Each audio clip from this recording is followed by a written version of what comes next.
प्रभु के नाम की स्तुति होवे। आज के सुबह के वचन को ध्यान करने के लिए हम देखेंगे मत्ती रची सुसमाचार उसका 5 अध्याय और उसका 8 पद। वहाँ लिखा है, धन्य है वे जिनके मन शुद्ध हैं। मेरे प्रिय मित्रों, धन्य का अर्थ आनंदित रहना है। सच्चा आनंद एक पवित्रता में मिलता है। एक सच्चे आनंद की जब हम बातें करें, वो हमारी पवित्रता से दूर होकर हम उसे नहीं प्राप्त कर पाएंगे। बाकी सारे आनंद काल्पनिक और क्षणिक है। इस दुनिया के जो भी आनंद है, ये एक बहुत थोड़े समय के लिए पानी की बुलबुले के समान, या तो एक हरे घास के समान जो आज हरा है और कल सूख जाएगा। लेकिन एक सही आनंद बोलने के समय या धन्य का अर्थ एक सही मायने में देखने के समय धन्य एक आनंदित को दिखाता है, और आनंद तब है जब हम पवित्रता में शोभमान हैं।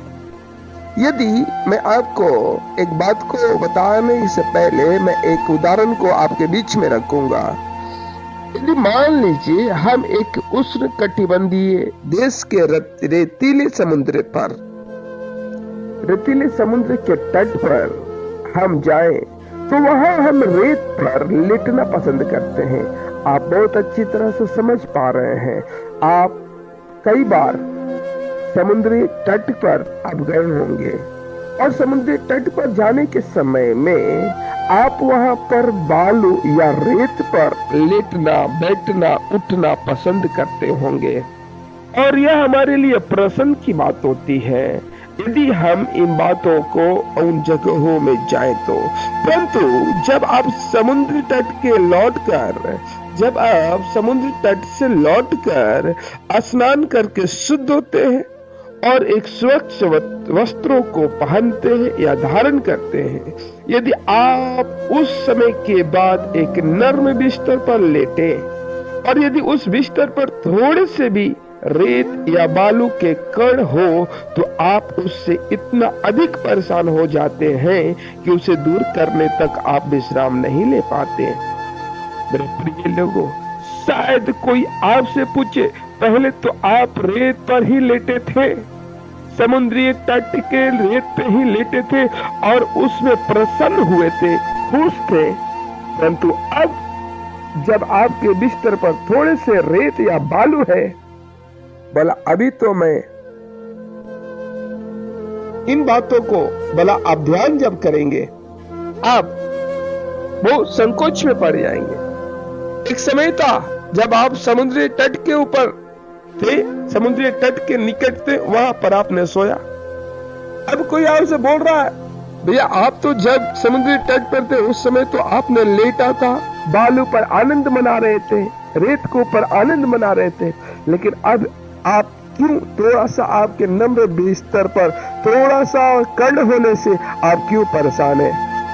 तो शायद आप कहेंगे, परंतु अब जब हमारे बिस्तर में थोड़ा बालू है, तो अब उस बालू से आप थोड़ा सा दुखित होकर बोलेंगे, भैया जब मैं बालू में था, रेत में था, उस समय रेत मना है, लेकिन अब मैं स्वच्छ और स्नान करके कपड़े को बदल लिया हूं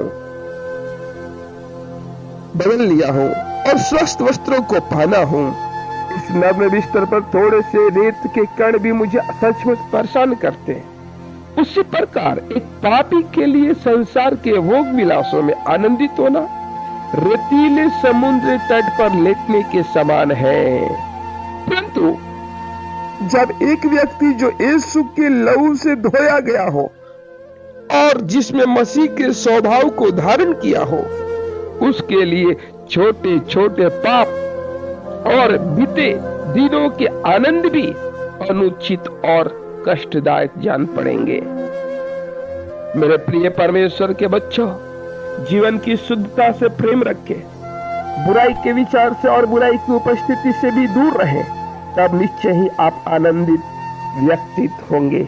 इसलिए पहला पत्रस उसका 2 अध्याय और उसके 24वें पद में इस रीति से लिखा है, वह आप ही हमारे पापों को अपने देह पर लिए हुए क्रूस पर चढ़ गया, जिससे हम पापों के लिए मरकर धार्मिकता के लिए जीवन बिताएं। उसी के मार खाने से तुम चंगे हुए हो। मेरे प्यारे लोगों, वचन में साफ रीति से लिखा है, जिससे हम पापों के लिए मरकर धार्मिकता के लिए जीवन बिताएं। जब आप एक समुद्री तट पे थे, उस समय दुनिया की कई और रेत, दुनिया की बालू के कण आपको वहां आनंदित किया था, लेकिन अब वहां से आप जब नहाकर स्वच्छ हो गए, एक अच्छे वस्त्र को धारण किए, अब आप उस बालू के कण में लिपना या सिमटना नहीं चाहते हैं। एक छोटा सा बालू के कण अब आपको परेशान करता है जब आपके बेड पर होता है, आपके बिस्तर पर होता है। उसी तरह से परमेश्वर का वचन कह रहा है, हम पापों के लिए मरकर धार्मिकता के लिए जीवन बिताएं। अब हमारे जीवन में एक छोटा छोटा पाप का कण भी रहने से हम परेशान होने लगे। मेरे प्यारे परमेश्वर के बच्चों, प्रभु आज के सुबह का मन्ना से आपको आनंदित करने पाए। प्रभु आप सबको आशीष करे। आमीन।